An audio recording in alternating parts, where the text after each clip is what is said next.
2026-cı ilin fevralı Bakı Hərbi Məhkəməsi regionda illərdir davam edən qanunsuz maliyyə və siyasi manipulyasiyaların mərkəzində dayanan Ruben Vardanyana 20 illik həbs hökmü oxuyur. İttihamlar ağırdır: terrorçuluğun maliyyələşdirilməsi və qanunsuz silahlı qrupların yaradılması. Lakin bu məhkəmə qərarı təkcə hüquqi deyil, həm də qlobal miqyasda böyük bir intellektual etik müstəviyə keçir.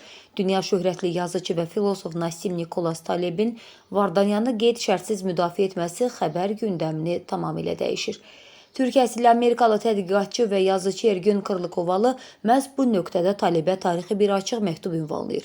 Krlıkovalı məşhur filosofu özünü yaratdığı fəlsəfi prinsiplərlə, yəni öz silahı ilə vurur. Krlıkovalı vurğulayır ki, Vardanyanın xeyriyyətçi obrazı klassik mənada Talebin tənqid etdiyi narrativ qalxandır. Bu qalxanın arxasında isə milyardlarla dolların Rusiyadan qanunsuz çıxarılmasını təmin edən Troika Landırment çirkli pulların yuyulması şəbəkəsi dayanır. Məktubda Talebin ən böyük səhvi kör zonaların qurbanına çevrilməsi və dərin empatiya çatışmazlığı kimi qiymətləndirilir. 30 ildən çox müddətdə yurdundan didərgin salınmış 1 milyona yaxın Azərbaycanlının və Xocalı qurbanlarının ağrısını görməzdən gəlib bir oliqarxı müdafiə etmək humanizm prinsiplərinə ziddir.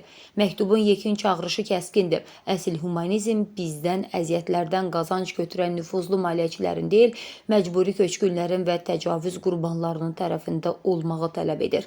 Regionda davamlı sülh ovçularının nüfuzundan deyil, beynəlxalq hesabatlılıqdan asılıdır. İndi qlobal intellektualların qarşısında tək bir sual var: şəxsi rəğbət yoxsa hüququn aliliyi?